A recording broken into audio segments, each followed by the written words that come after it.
도대체 이 이스라엘을 이렇게 대혼란과 또 온 국민을 이 혼란 속에서 똘똘 뭉치게 하면서 지금 이렇게 나아가고 있게 만든 그 장본인 하마스는 도대체 누구이고 또 가자지구는 어디고, 이런 것들을 좀 우리가 좀 알아야 될 것 같아요. 가자지구에 대해서 좀 이야기를 하자면요, 여러분들이 보통 이번 전쟁을 하마스와 이스라엘의 전쟁이라고 그러지 이 팔레스타인과 이스라엘의 전쟁이라고 얘기를 하지는 않아요. 그러나 또 이제 팔레스타인은 뭔지 또 하마스는 뭔지 이런 거를 좀 구별을 할 줄 알아야 되는데, 일단 이 팔레스타인이라는 말이 어디서 나온 말이냐면요, AD 70년에 로마에 의해서 예루살렘이 멸망한 이후에 이 로마가 유대인들을 이 땅에서 못 살게 합니다. 그리고는 다 내쫓고 이 땅 이름을 이스라엘에서 다른 이름으로 바꾸자라고 하면서 유대인들이 제일 싫어하는 민족이 누구지? 라고 했을 때 누군가가 옆에서 유대인들하고 아주 철천지 원수가 바로 블레셋입니다. 그래, 그럼 여기 블레셋이라 그래. 그래서 그 블레셋이라는 말이 영어로 이제 팔레스타인이 된 겁니다. 이 블레셋은 여러분들도 잘 아시겠지만은 성경에 많이 나오죠. 블레셋의 5 방백 도시라고 해서 가드와 에스골론, 아스돗, 그 다음에 에그론, 그리고 5번째로 가사가 나옵니다. 신기하게도요, 이스라엘 가면은 이 에스글론, 지금 아시켈론이라고 하고요, 아스돗, 에슈돗이라고 해서 지금도 다 있습니다. 에그론도 있고 가드도 있고. 그런데 이 가사라고 하는 데가 지금 현재의 가자 지역이라는 얘기죠. 그러니까 하나님께서 이 사울에게 저 블레셋을 진멸하라고 했던 것처럼, 그리고 또 이스라엘이 그렇게 블레셋으로부터 굉장히 고통을 오랫동안 받아왔거든요. 또 가사하면 우리가 그 기억에 남는 인물이 삼손 아닙니까? 삼손이 끌려가가지고 눈이 멀고 그 신전을 무너뜨려가지고 수천 명의 블레셋 사람들하고 죽었던 데가 바로 가사입니다. 그러니까 이 이스라엘 사람들하고 이 가사하고는 한 3,000년의 악연이 있는 곳이다, 이렇게 여러분들이 생각하시면 될 것 같아요. 그러면은 또 이 가자지구에 있는 이 하마스는 도대체 누구인가? 이 하마스를 얘기하려면은 70년 전으로 거슬러 올라가야 돼요. 1948년에 이스라엘이 건국하기 이전에, 바로 1년 전에 1947년에 유엔이 이 팔레스타인 땅을 둘로 나누죠. 여기에 유대인도 살고 있고 또 팔레스타인 아랍 사람들도 살고 있으니까 이걸 2개의 영역으로 나누어서 여긴 유대인 국가를 만들고 여긴 팔레스타인 사람들만 모여 살아라, 이렇게 해서 나눴는데, 그 나눈 데가 지금 이스라엘이 되고 또 지금 팔레스타인이 되는데, 이 팔레스타인도 또 둘로 나뉘어져요. 예루살렘을 포함해서 서쪽에 있는 웨스트뱅크라고 하죠. 서안지구, 그 지역하고 그 서안지구 안에 여리고도 포함되고 또 사마리아도 포함되고 저 예루살렘과 남쪽에 헤브론과 베들레헴, 이런 지역이 전부 다 지금 웨스트뱅크 서안지구입니다. 그런가 하면은 또 그 서안지구에서 한참 떨어져 이스라엘의 남쪽에 저 이집트 국경하고 이렇게 붙어 있는 데가 있는데, 그 지역을 가자지구라고 하면서 여기도 팔레스타인 사람들이 살게 한 거죠. 그러니까 어떻게 보면은 웨스트뱅크와 가자지구가 떨어져 있기 때문에 이게 둘로 합쳐지면 굉장히 큰 힘이 되겠지만, 떨어져 있기 때문에 서로 연락하기도 힘들고 찾아가기도 힘들고 그런 상황이에요.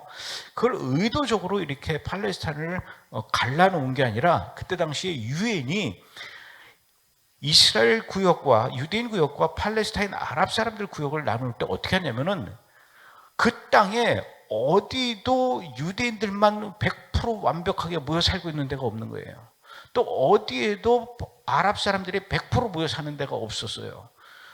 유대인들이 살고 있는 동네에도 아랍 사람들이 섞여 있었고요. 또 아랍 사람들이 살고 있는 동네에도 유대인들이 이렇게 섞여 살고 있었어요. 그러나 그럼에도 불구하고 비교적 유대인들의 비율이 높은 동네를 여기는 이스라엘 구역, 그리고 비교적 이 아랍 사람들이 많이 살고 있는 동네를 팔레스타인 구역, 이렇게 나눠줘야 되겠다라고 했는데, 1948년에 이스라엘이 독립하고 나서 유엔의 그 영토 분할 이후에 1년 뒤에 이스라엘이 독립하고 나서 이게 말이 되느냐? 이 팔레스타인 땅은 원래 아랍 사람들의 땅이지 유대인들이 들어와서 살 곳이 못 된다. 이렇게 불만을 가졌던 주변 아랍 국가들, 옆에 있는 요르단, 밑에 있는 이집트, 저 북쪽에 레바논, 시리아, 이라크 이런 나라들은 이스라엘을 없애버리겠다고 막 흥분해서 그러는데, 오히려 이 서한 지구에 살고 있는 아랍 사람들은 그에 비해서 그다지 별 반응이 없었어요. 그냥 잘 살면 되겠지 이렇게 생각을 했습니다.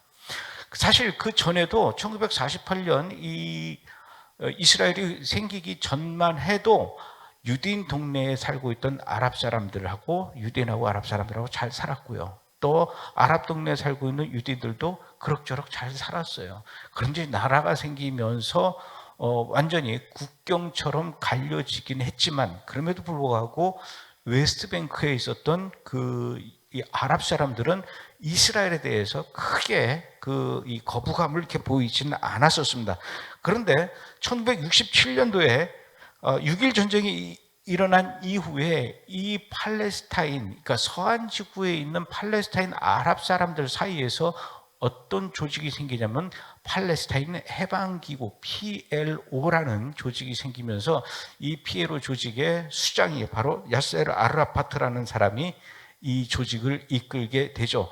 그런데 이 조직을 만들면서 이 유대인들은 유럽이나 서방에서 살던 사람들이 이 땅으로 와가지고 이스라엘이라는 나라를 만드니까 이 사람들은 이미 현대 국가가 어떻게 만들어지고 어떻게 조직되어지고 어떻게 운영되어지는지를 다 알고 온 사람들입니다.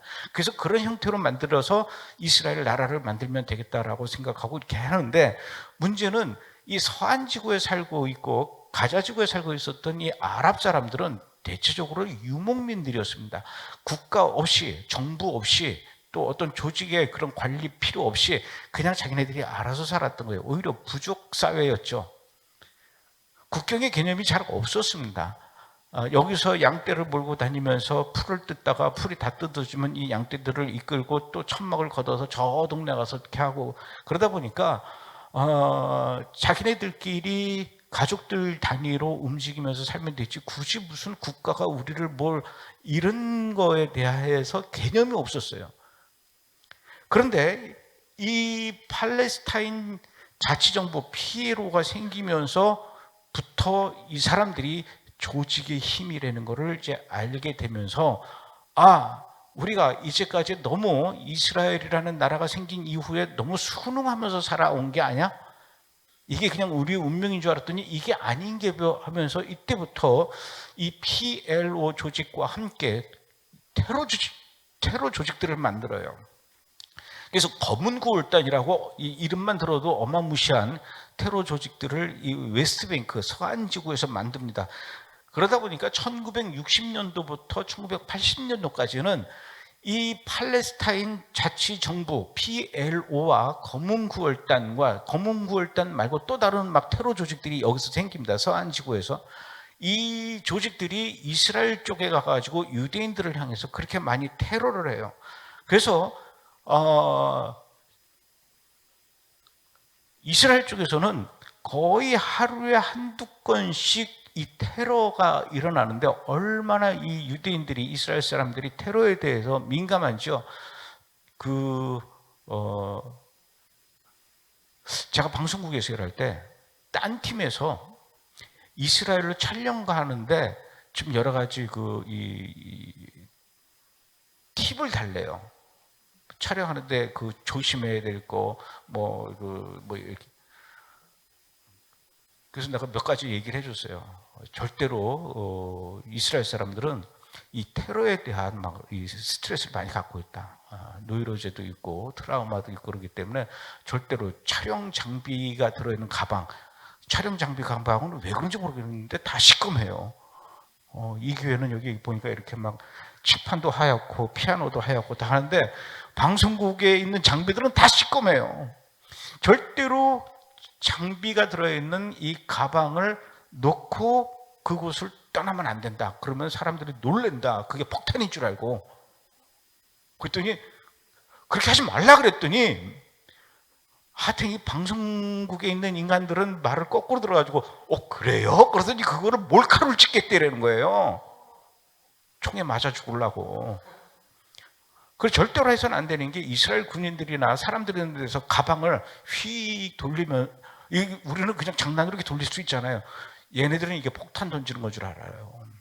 이 정도로 이 폭탄에 대한 스트레스가 있고, 요즘은 그렇게까지 안 하는데 제가 이스라엘 처음 갔을 때만 해도요, 이 식당이나 카페 갈 때는 반드시 식당 앞에 보안 요원이 있습니다. 카페도 그래요. 노천 카페에도 반드시 보안 요원이 그 입구에 지키고 있다가 들어가는 사람들을 다 몸을 이렇게 수색을 하고 가방을 열어보고 그런 다음에 오케이 해야 들어가는 거예요. 왜 그럴까요? 이 식당에 들어오는 손님 중에 테러리스트가 있을까 봐. 나는 테러리스트가 아닌데, 나는 한국 사람인데 라고 주장을 해도 그게 안 통합니다. 왜냐? 네가 한국 사람이기 때문에 검문 검색을 소홀히 할 거를 예상하고 테러리스트들이 네 가방에 너도 모르는 폭탄을 집어넣을 수도 있다라는 거죠. 그러니까 뭐 다 어쩔 수 없이 하는데, 끝나고 나올 때는 계산을 할 거 아니에요. 세 사람이 들어가서 커피 3잔 마셨으면 한 잔에 4,000원씩 12,000원만 내면 되는데 거기에 3,000원을 추가합니다. 그게 뭘까요? 보안 검색 비용이에요. 아이씨, 무슨 가방 이렇게 한 개 하고 돈을 3,000원을 받아. 처음에 불만스러웠는데요, 가만히 보면요, 모든 식당이 다 이렇게 검문 검색하는 게 아니고 어떤 식당은 또 검문 검색 안 하는 데도 있어요. 그건 어디냐면 아랍 사람들이 운영하는 식당이에요. 거기에 가면은 검색비를 안 받으니까 사람들이 더 많이 갈 것 같죠. 천만의 말씀이에요. 돈을 내도 보안 검색을 철저하게 하고 들어가야 안전하다라는 거예요. 이 정도로 언제 어디서 폭탄이 터질지 모르는 그런 불안함 속에서 살았던 세월이 1960년도부터 1980년도까지 그렇게 일어나는데, 그러다 보니까 이스라엘 쪽에서도 하도 테러를 당하니까요, 테러를 막으려면요, 테러리스트들을 사전에 잡으면 좋지만 테러리스트라고 해서 그렇게 쉽게 나 잡아가십시오 이러진 않을 거 아닙니까? 막 생각지도 않은 데서 뻥뻥뻥뻥 터지는데, 이스라엘은 어떤 게 있냐면, 확인되지는 않은 얘기지만 법으로 그렇게 된 얘기는 아니지만 그때 당시 제가 들은 얘기는 뭐냐면, 이스라엘은 이렇게 테러를 당해서 피해를 입게 되면은 반드시 6배로 보복을 한다 이거예요. 너네들이 폭탄을 터뜨려서 버스에 있던 유대인 2명이 죽었어, 너네는 12명 죽을 줄 알아. 그러니 이게 12명이 죽게 되면은 또 12명 죽은 사람의 가족이든 누구든 와서 또 이 분노와 복수심으로 또 테러를 일으키겠죠. 그럼 또 6배 보복이 되겠죠. 이게 끊임없이 이어지던 게 바로 그 시기였습니다. 그런데도 불구하고 이 팔레스타인 피에로와 그 검은 9월단이 생각했던, 이 검은 9월단은 옛날에 1972년도에 미넨 올림픽 때 그 선수촌에 있던 이스라엘 선수들을 총으로 다 쏴 죽인 데가 이 검은 9월단이에요. 무서운 조직입니다. 근데 그렇게 올림픽에 가서 이스라엘 선수들을 쏴 죽인 거는 뭐냐면은, 걔네들을 죽이는 것도 죽이는 거지만 올림픽이라고 하는 그 빅 이벤트는 전 세계가 지켜보고 있는, 이때 이스라엘 사람들을, 선수들을 죽임으로 인해서 자기네들의 그 주장을 전 세계에 알리고자 했던 게 검은 9월단이거든요. 그런다고 해서 그게 알려지고 그들이 원하는 대로 되지는 않는단 말입니다. 아무리 야세르 아르파트가 다른 테러 조직을 통해서, 그리고 자기들이 이스라엘을 향해 테러를 일으키고 무력 투쟁하고 한들 이게 해결이 안 되는 거예요. 그래서 1980년대 이후부터는 이 피에로도 노선을 바꾸게 돼요. 이거 안 되겠다. 무력으로는 안 되고 말로 하자. 그리고 이제 이스라엘을 향해서 외교적으로, 정치적으로, 그리고 협상으로 이 갈등을 어떻게 해서든 해결해 보자라고 주장을 하면서 그때 나온 게 이제 두 국가 해법이라는 게 나옵니다. 이 두 국가 해법이라는 건 뭐냐면요, 이제 더 이상 이렇게 갈등하지 말고, 이왕 이렇게 된 거, 이스라엘은 이스라엘대로 너네들끼리 잘 살고 우리는 우리끼리 잘 살겠다. 서로가 서로의 존재를 인정해주고 그냥 공존하면서 살자. 이게 두 국가 해법입니다. 그러나 이 두 국가 해법 굉장히 좋아 보이죠. 그래서 이 두 국가 해법을요,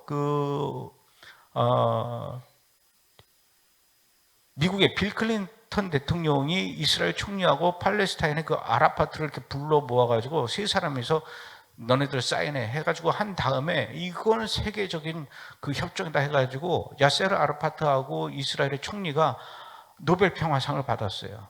굉장히 좋은 일인 것 같지만 사실은 팔레스타인 내부에서도 이건 말이 안 돼. 우리는 끝까지 무력 투쟁으로 우리의 권리를 주장할 거야. 또 이스라엘은 이스라엘대로 무슨 소리야? 이 땅은 우리의 땅인데 팔레스타인 아랍 애들이 여기 와서 사는 게 오히려 그건 더 잘못된 일이지. 이 이스라엘은 전부 다 팔레스타인까지 우리가 먹어야 돼. 이렇게 주장하는 또 그런 사람들도 있거든요.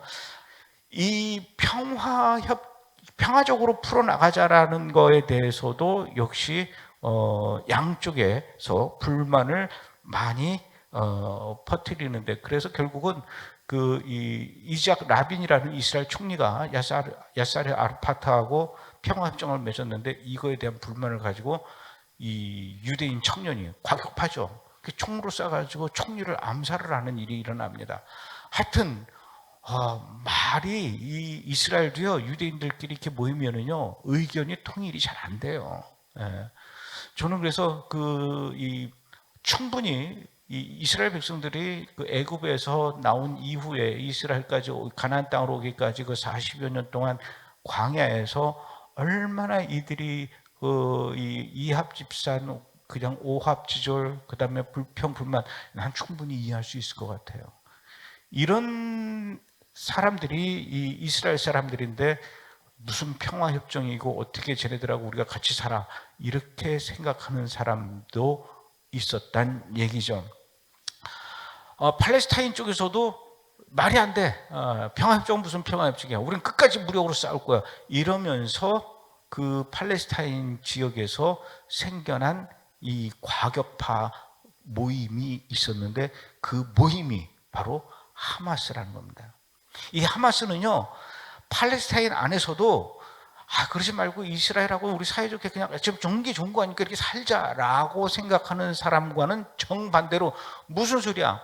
이 하마스는 이스라엘은 당연히 이 지구상에 존재해서는 안 될 인간들이고 유대인들은 모두 다 전부 다 이 북구동식당에 집어넣어야 될 존재들이다라고 생각을 하는 사람들이 바로 하마스고, 그렇게 유대인들을 불구덩이에다 집어넣고 이스라엘을 없애기 위해서라면은 우리는 할 수 있는 모든 총과 칼과 폭탄을, 모든 무력을 동원해서라도 우리는 그 목적을 달성해야 된다. 한마디로 해서 폭력 조직입니다.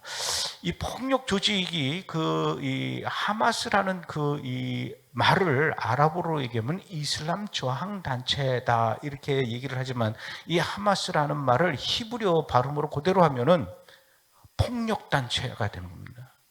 하마스라는 말을 히브리어로 읽으면은 이 폭력 단체다라고 이렇게 읽게 된다는 거죠. 그러니까 이 팔레스타인 안에서도 피에로라고 하는 야세르 아르파트하고 하마스하고 두 개의 극단적인 이 조직이 생겨나게 됐는데, 2006년도에 이 팔레스타인 안에서, 웨스트뱅크 안에서 선거가 진행이 됐어요. 그 전에 하도 이 야세르 아르파트를 중심으로 한 이 피에로가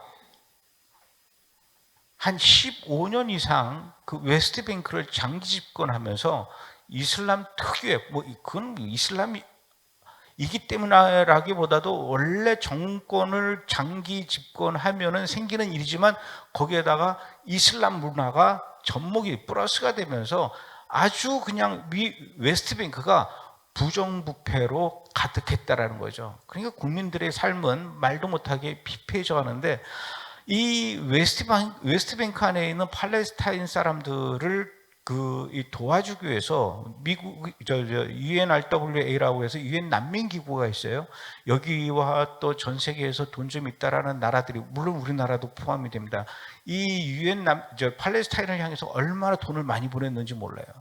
그 돈을 다 지원을 받아서 이 돈을 이 팔레스타인 주민들을 위해서 썼으면은 지금 이 웨스트뱅크는 미국 이 뉴욕보다도 더 잘 살 수밖에 없을 만큼 돈이 들어간 거예요. 근데 그 돈이 다 어디로 갔느냐? 이게 야세르 아라파트로 들어간 거예요. 사람들이 잘 몰라서 그러는데 웨스트뱅크에 가면요, 팔레스타인 난민들이 정말 우리나라의 1960년대, 70년대, 저는 그때 세대이기 때문에 알죠. 1970년대에 제가 면목동에서 살았는데 소위 말해서 철거민촌이었죠. 어느 날 갑자기 막 철거 단원들이 와가지고 막 집을 두들겨 부수는 거예요.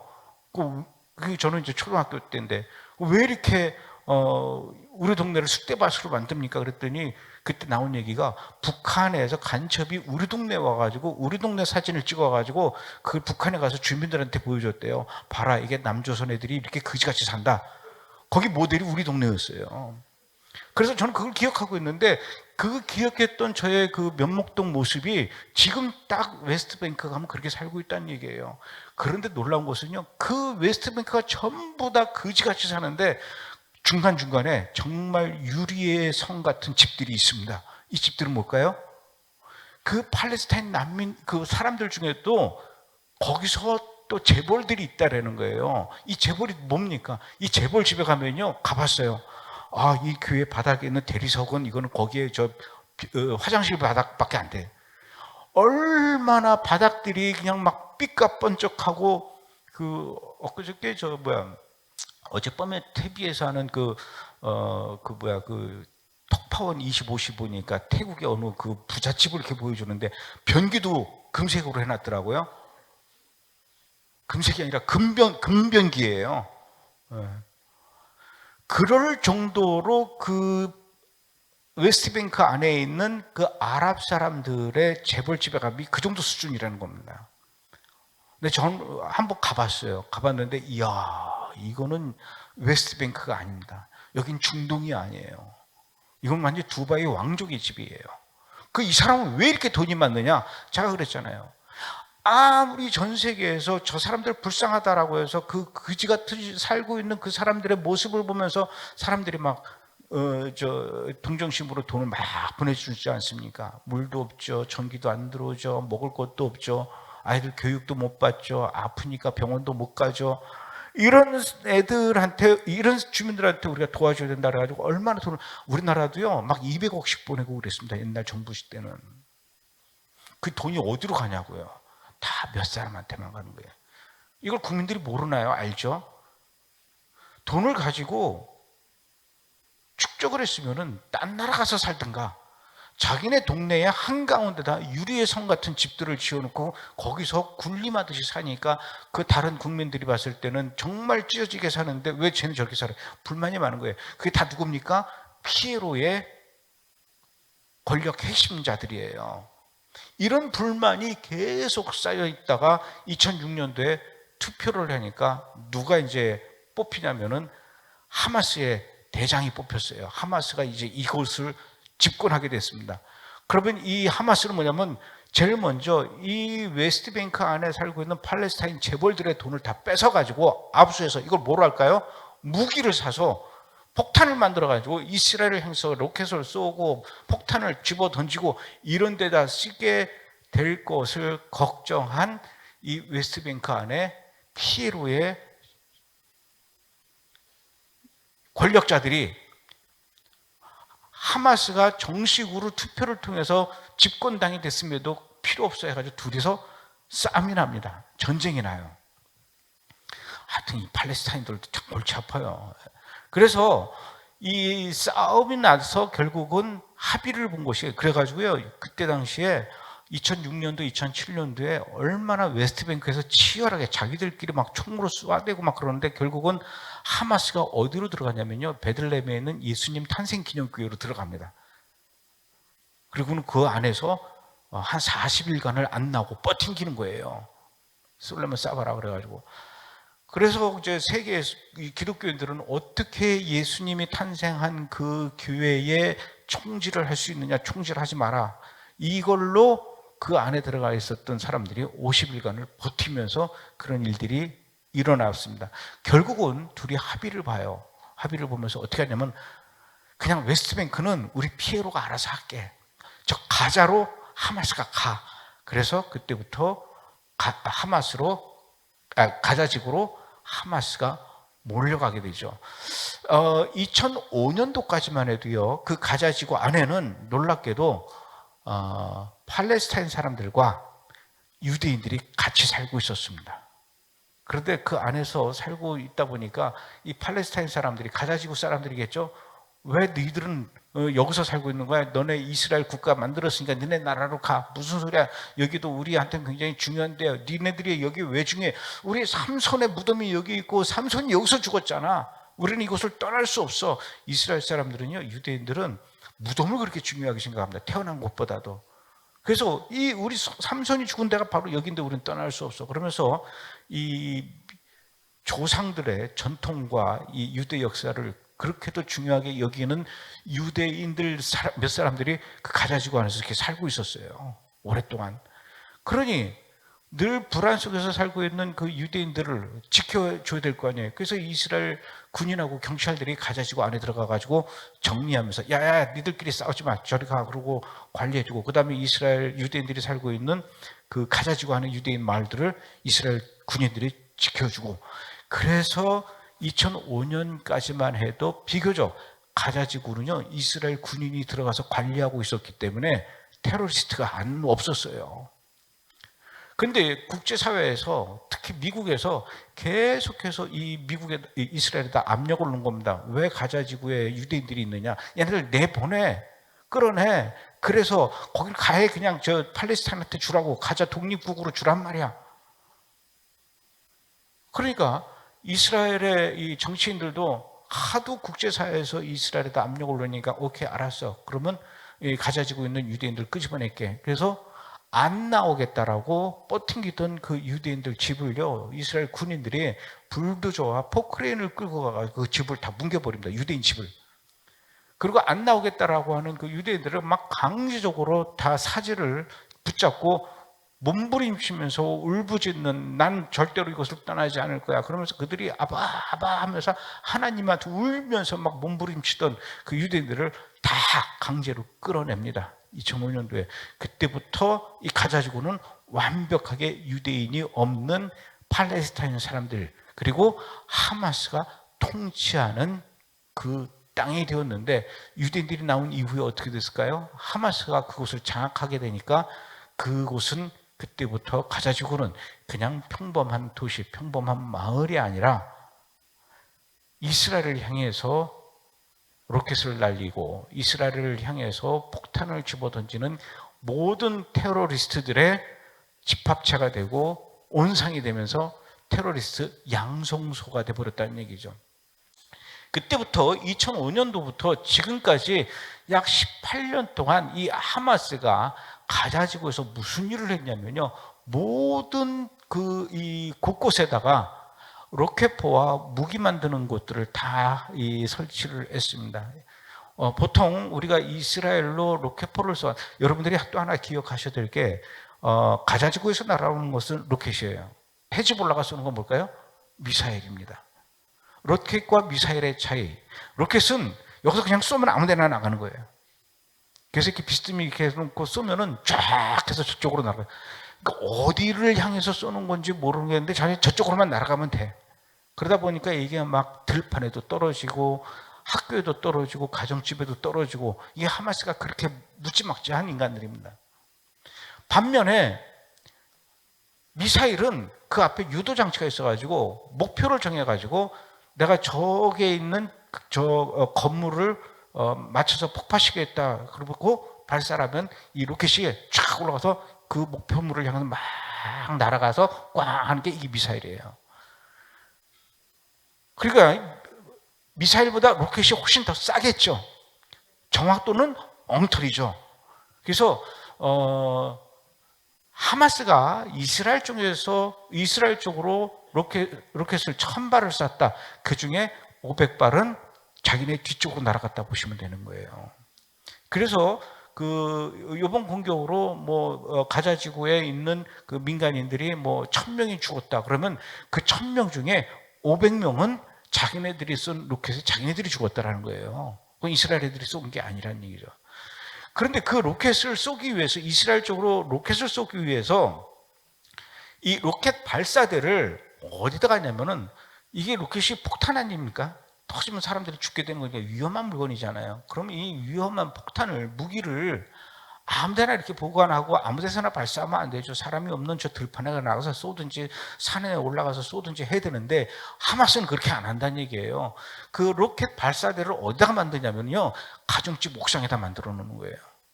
그리고 병원 옥상에 만들고, 아이들이 공부하는 학교의 교실 앞마당에다가 이 로켓 발사대를 만들어 놓고, 심지어는 자기네들이 예배드리는 그 이슬람 사원 앞마당에다, 사원 옥상에다 이 로켓포를 장치를 해놓고 이스라엘 쪽으로 쏘게 됩니다. 쏘는데 왜 그럴까요? 이 사람들은요, 자기네 조상들의 무덤이 있는 데다가도 이걸 로켓포를 만들어요.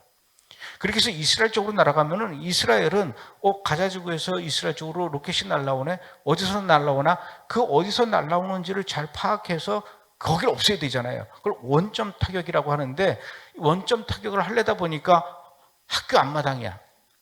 교실뿐만 아니라 가정집 옥상에서 쏴요.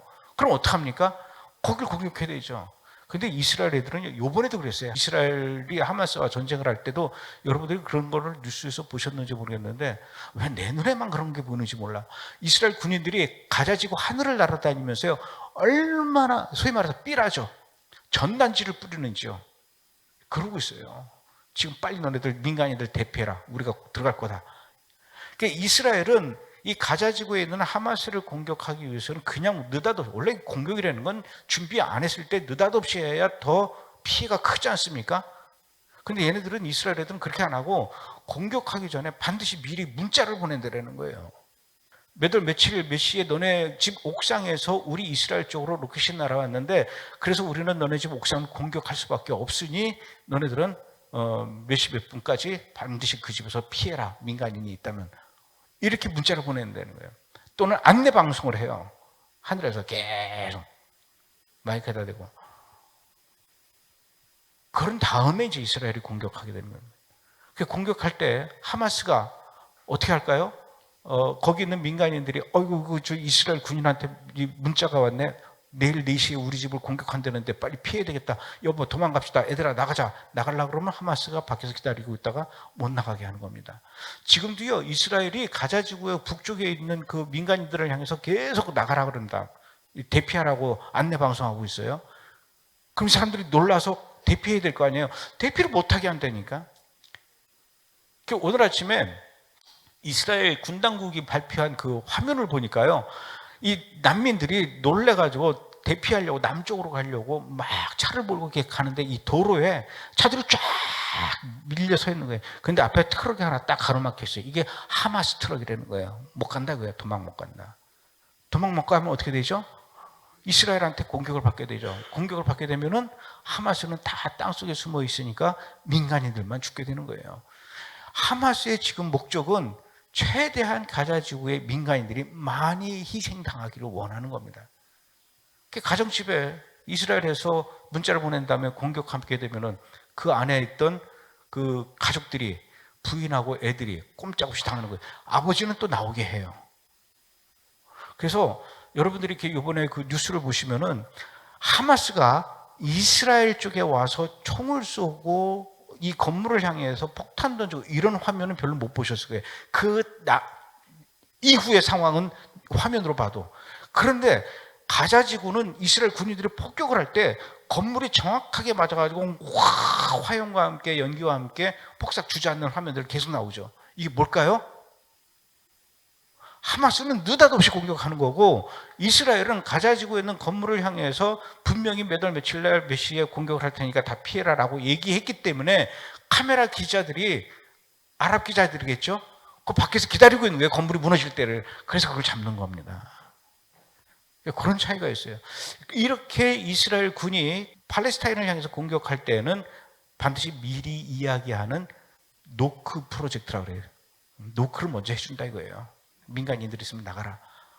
그런데 가정집이 그렇게 공격을 당해서 집이 폭삭 무너앉습니다. 그리고 애 엄마하고 아기가 시체가 돼가지고 시뻘겋게 막 축 무너진 시체가 돼서 실려 나오면 아버지가 밖에서 그걸 기다리고 있다가 집 무너지는 거 봤죠. 그 속에서 파묻힌 아이들과 부인을 봤죠. 나중에 다른 사람들이 들어가서 그 시체를 끄집어 나오면 그 시체를 끌어안고 막 오열을 하면서 눈물을 흘리면서 이 분노에 찬 이스라엘 놈들 그러면서 하늘을 향해 막 울부짖는 거 알라 하는 걸 사실은 막 찍는 거예요. 이게 이제 뉴스에 나오는 겁니다. 아시겠죠? 그렇게 하게 하려고 지난 18년 동안 이 하마스가 가자 지구 민간인 가정집 그리고 병원, 학교, 회당 그리고 자기 조상들의 무덤에다가도 그렇게 로켓 발사대를 만들어 놓고 그 로켓은 어디에 숨겨놓고 어디서 만드느냐 가정집 지하실에다 만들어 놓는 거예요. 그러니까 그 집의 주인도 몰라요. 우리 집 지하에 그런 걸 만드는지. 옆집에서 지하로 파가지고 이 옆집으로 들어와서 이렇게 만드는 겁니다. 그걸 또 이스라엘 정부가, 이스라엘 군 당국이 그 정보를 파악해서 저 집 지하에 있댄다. 그럼 그 집을 폭파하는 수밖에 없죠. 집에다가 이렇게 만들어 놓은 것 뿐만 아니라 이 가자지구를 가자 메트로를 만들어 놨어요. 그 지하에 얼마나 땅굴을 많이 파놨는가 가정집에서부터 지하로 30m 들어가서 땅굴을 파놨는데 그 땅굴의 길이가 500km라는 거예요. 그 안으로 집차가 다닌다잖아요. 이 정도로 땅굴을 만들어 놨는데 그 땅굴로 들어가는 입구가 어딘 줄 아십니까? 가정집이에요. 가정집 부엌으로 들어가서 이 바닥에 있는 이걸 드러내야 땅굴 속으로 들어가는 거예요. 그러니까 못 찾는 거예요.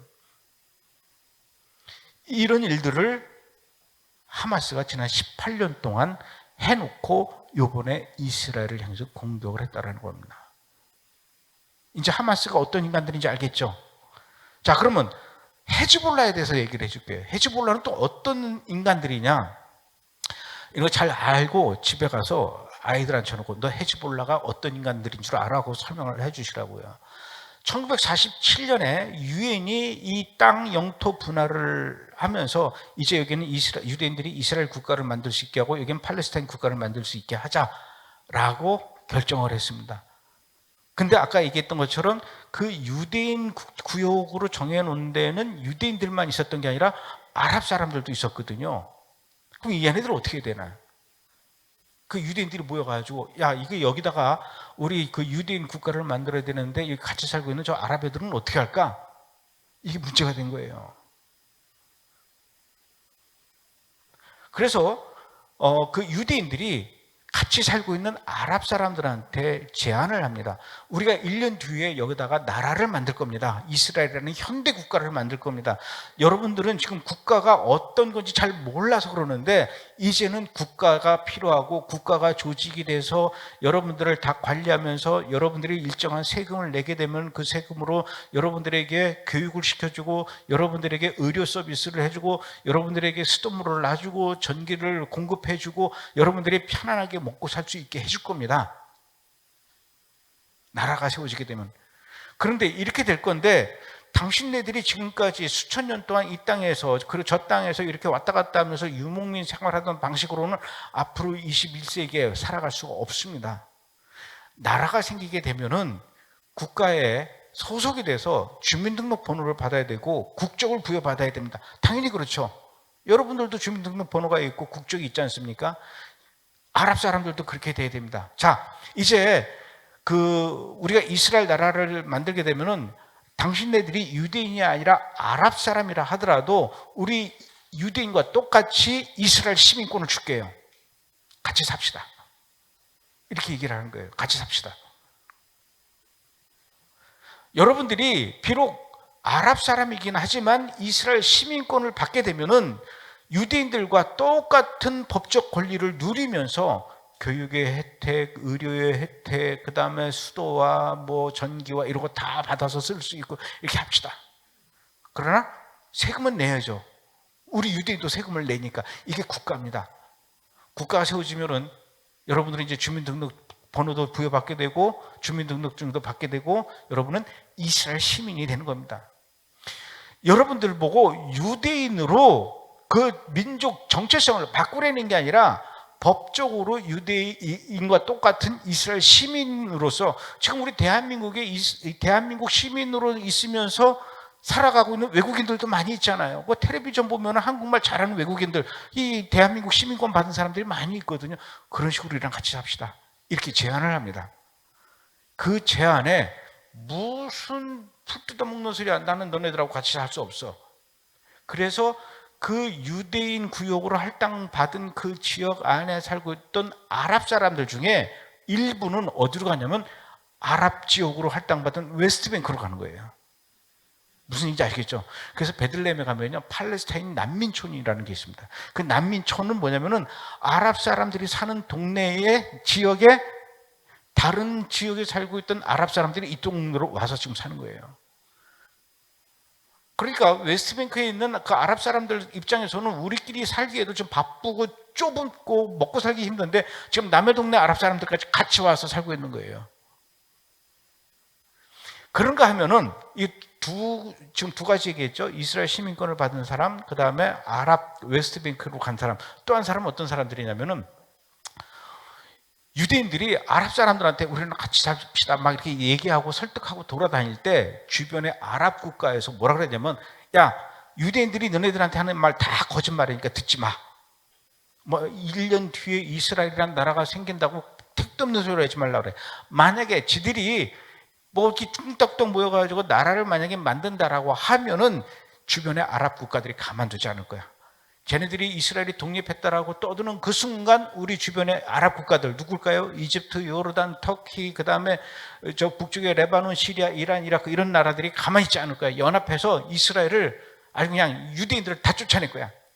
쫓아내는데 얘네들 별로 힘이 없어. 근데 우리 아랍 연합국만 해도 인구가 1억이 넘는 이 아랍 사람들이 이스라엘과 싸워서 이건 게임도 안 돼. 만약에 전쟁이 나면은 싸움이 시작되면은 걱정하지 마. 3일이면 이스라엘 애들은 끝나. 그러니까 일단은 너희들이 그냥 짐 싸지 말고 문 걸어 잠그고 열쇠만 들고 우리 요르단으로 와. 그래서 그 말만 믿고 물건도 하나도 안 갖고 야, 빨리빨리 도망가자. 전쟁 난된다. 그리고 가족들을 데리고 요르단으로 가서 열쇠 하나만 들고 있는 거예요. 그러니까 요르단이 형제들이요, 잘 왔어. 그래서 그들을 이제 보호해 줍니다. 이 보호를 해주는데 진짜로 1948년 5월 14일 날 이스라엘 건국이 딱 나니 선언이 되니까 그 다음엔 정말 예정했던 대로 전쟁이 납니다. 근데 그 전쟁이 며칠 만에 끝난다 그랬어요? 3일 만에 끝난다 그랬잖아요. 3일 만에 끝나지 않고 이스라엘 애들이 얼마나 싸움을 잘하는지 잘못 건드린 거예요. 이 전쟁이 10개월이 넘어갑니다. 아니 10개월 정도 될 줄 알았으면 짐을 싸갖고 올 걸. 아무것도 안 갖고 왔거든요. 열쇠만 들고. 근데 전쟁이 끝날 생각을 안 해요. 근데 10개월 뒤에 전쟁이 끝났는데 이스라엘이 없어진 게 아니라 오히려 이스라엘이 1억이 넘는 주변 아랍 연합군들을 다 싸워서 이기고 이스라엘이 더 커진 거예요. 못 돌아가게 생겼어요. 어떻게 될까요? 요르단에 있는 그 팔레스타인 난민들은 이스라엘로 돌아가지 못하고 열쇠만 들고 있는 거예요. 그러니까 이 사람들이 누구를 원망하냐면 요르단 정부 사람들을 욕하죠. 너네들이 어떻게 해준다며. 왜 10개월 동안 질질 끌고 결국 너네가 졌잖아. 우리 어떡할 거야. 우리는 너네 말만 듣고 왔는데. 근데 또 이 요르단이요, 난 몰라, 이제 니들이 가, 알아서 가든지 말든지 해. 이게 아니라 기다려봐. 곧 우리가 또 전쟁을 해서 저 인간들을 다 쫓아보낼 거야. 가지마. 그렇게 붙잡아 놓습니다. 왜 붙잡아 놓을까요? 붙잡아 놓는 이유는 딱 하나입니다. 가면 안 돼. 요르단 입장에서. 이 난민들이 요르단에 와서 텐트 치고 사는데 처음에는 텐트를 일주일 만에 거둘 줄 알았는데 한 달이 지나고 1년이 지나도 이게 돌아가지 못하고 있으니까 어떻게 됩니까? 그 대충 브로커로라도 집을 지어야 될 거 아니에요. 지붕이라도 뭐 또 씌우고 살아야 되는데, 이렇게 집을 짓고 사는데 이건 집이 아니죠. 그래도 거의. 그러나 어쨌든 그 사람들이 그렇게 집을 짓고 주저앉아서 살 수 있도록 땅을 이 요르단 정부가 내줬는데, 이 땅에 대한 임대료를 달라 이거예요. 그걸 누구한테 달라고 그러면 유엔한테 달라고 그러는 겁니다. 그래서 유엔이 그 임대료를 계속 매년 얼마씩 지불해 주는데, 요르단이라는 나라는 유엔에서 주는 땅 임대료 때문에 지금 먹고 산다는 거죠. 근데 얘네들이 돌아가게 되면은 더 이상 임대료를 받을 수가 없게 되는 상황이에요. 뿐만 아니라 유엔에서 이 난민들을 향해서 생활비를, 기초생활비를 막 주는 거예요. 그러니까 이 난민들이 그 돈을 받아, 하여튼 일도 안 하고 그렇게 돈을 받는 거예요. 돈을 받아서 그 돈으로 요르단 돌아다니면서 쓰니까 경제가 돌아갔거든. 지금 요르단은요, 팔레스타인 난민이 아니면은 경제도 올스톱이 되고 국가도 유지가 안 될 정도로 굉장히 중요한 이 존재가 돼버렸는데, 그렇다고 해서 이 요르단 정부가 난민들을 향해서 특별히 더 관리를 잘해, 그것도 아니거든요. 그런데 그 난민들 중에 성질이 또 불같은 난민들이 있었던 거예요. 야, 안 되겠다.